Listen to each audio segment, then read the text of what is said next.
Kemudian di sini saya menggunakan tegangan 11 volt, menggunakan tegangan 11 volt. Mungkin Anda bertanya kenapa? Karena rig ini juga sebaiknya bisa bekerja di tegangan 13,8 seperti umumnya ya, tapi saya ini ingin agar powernya tidak terlalu besar. Pada 11 volt di frekuensi 2 meter band ini ada komunikasi. Ini coba saya pergi dulu, jangan di channel situ. Kita geser dulu ini tadi karena saya mencoba transmit ya 850. Kita coba antena saya SWR nya ini di sini sekitar 1,3 ya.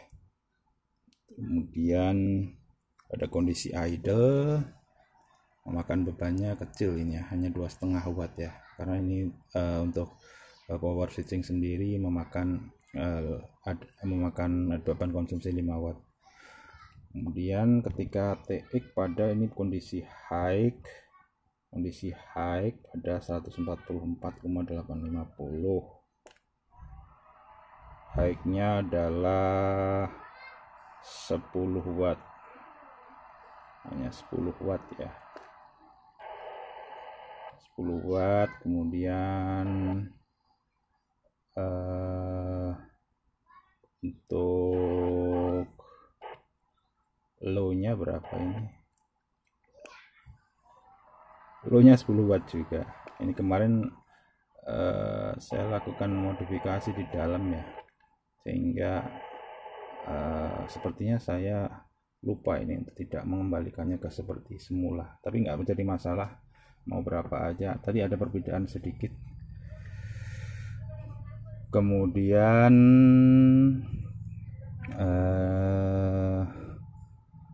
untuk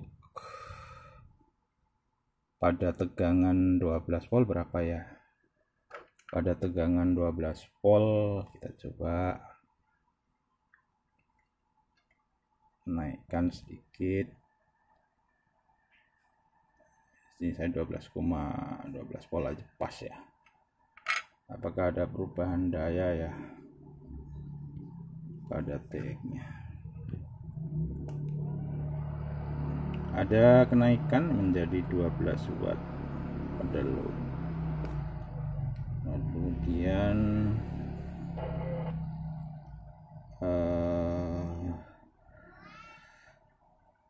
kita rubah ke high-nya hingga 13 watt, jadi 12-13. Ini bisa kita naikkan lagi, ini kan hanya pada 12 volt. Kalau pada 13,8 tentunya dia akan lebih tinggi lagi. Bisa berapakah pada 13,8 ya? 13,8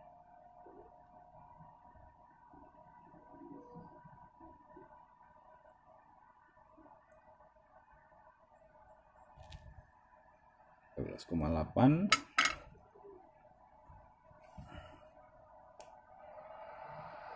ada menjadi 18 watt. Ini di 2 meter band. Demikian.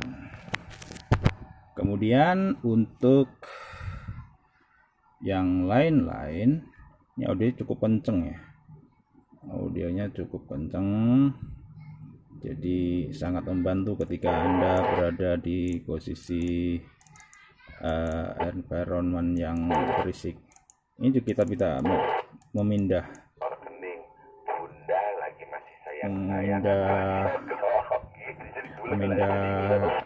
frekuensi VFO dengan knob yang ini nih.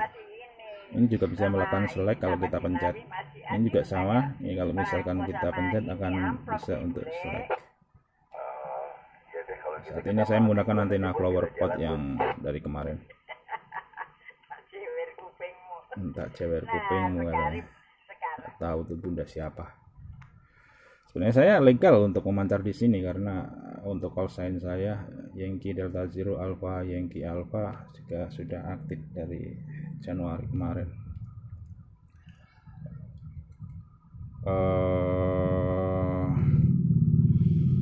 Ketika dinaikkan wattnya tadi ya, ini ada kenaikan juga, ada penggunaan dayanya. Kalau misalkan tegangan kita naikkan, dia akan memakan powernya naik menjadi 9,3 dikurangin 5, 4 watt. Tuh. Kemudian ada juga tersedia FM radio. FM radio ini bisa kita fungsikan.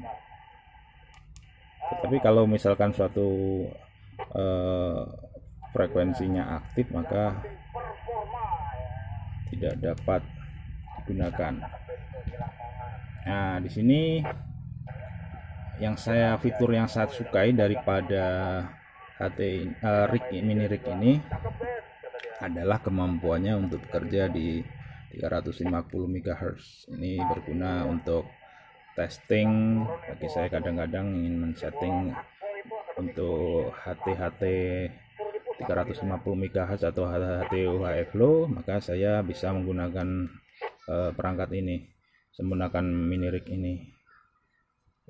Jadi saya mengambil keunggulannya di sini. Saya bisa mendapatkan sebuah mini rig dengan harga yang murah. Saya bisa gunakan di VHF, bisa digunakan di UHF low, bisa digunakan di UHF juga begitu.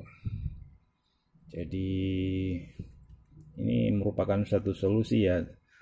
Tetapi harap diingat ini beda ya.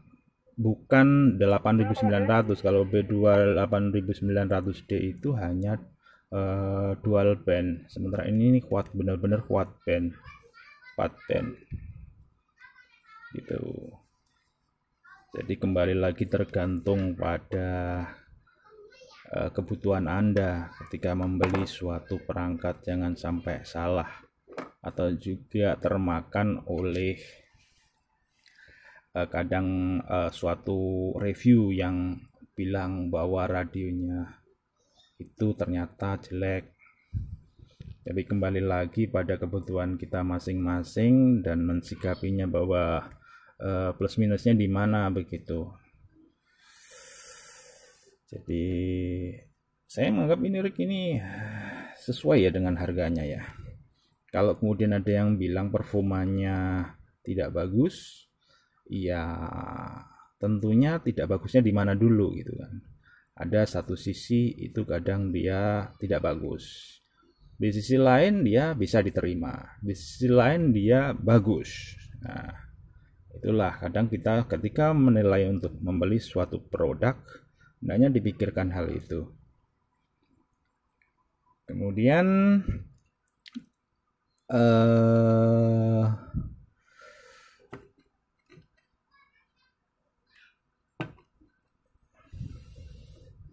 dari bentuknya yang mungil ini bisa semi portable juga sebenarnya.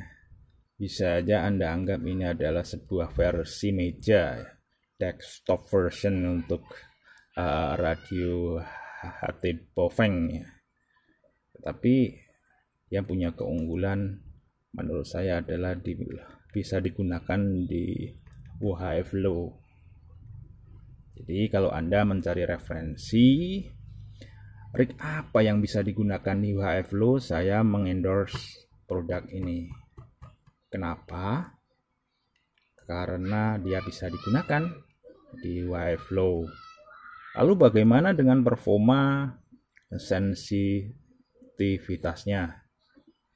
Nah, ini banyak pro kontra di sini. Ini bilang ini tidak sensitif alias budak, bisa dibilang RX-nya bermasalah.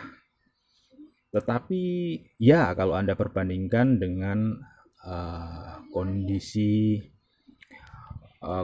ekstrim di situ ya. Tetapi kalau untuk penggunaan casual ya, penggunaan umum sehari-hari dan lain-lain yang tidak memerlukan sebuah sensitivitas tinggi, tentunya ya ini bisa bekerja di average optimal normal ya, itu rata-rata ya bisa dipakai begitu. Jangan berharap banyak, misalkan di sini Anda mengharapkan power 50 watt, orang dia kan kemampuannya hanya 20 watt, jadi jangan terlalu banyak berharap. Kalau saya malah saya turunkan, balik lagi tadi saya settingnya saya turunkan menjadi 11 volt agar saya bisa main di 10 watt saja, karena keperluan saya juga buat apa sih gitu kan. Ada saat dimana Anda akan mengerti hal ini ketika itu. Jadi kadang jangan ekspektasi sesuatu itu terlalu tinggi, harapannya wah super seperti apa gitu. Jangan ya. Balik lagi ke pertimbangannya masing-masing begitu. Ini review menurut saya ya, kenapa saya memilih produk ini, karena selain saya bisa menggunakan di VHF, saya bisa gunakan di UHF, saya juga bisa menggunakan di UHF low. Itu pertimbangan utamanya di situ. Dan saya punya mini rig, ya ini mini rig begitu kan, dengan segala keunggulan dan keterbatasannya. Demikian untuk review HYT 7900 Delta dari saya, Rudik Widayanto. Sen saya Yankee Delta Zero Alpha Yankee Alpha. Saya bisa ditemukan di radio 2 meter band untuk saat ini. Untuk HF belum aktif kembali dikarenakan antena belum siap, dikarenakan untuk HF transceivernya belum kita oprek kembali. Terima kasih. Assalamualaikum warahmatullahi wabarakatuh. Salam oprek.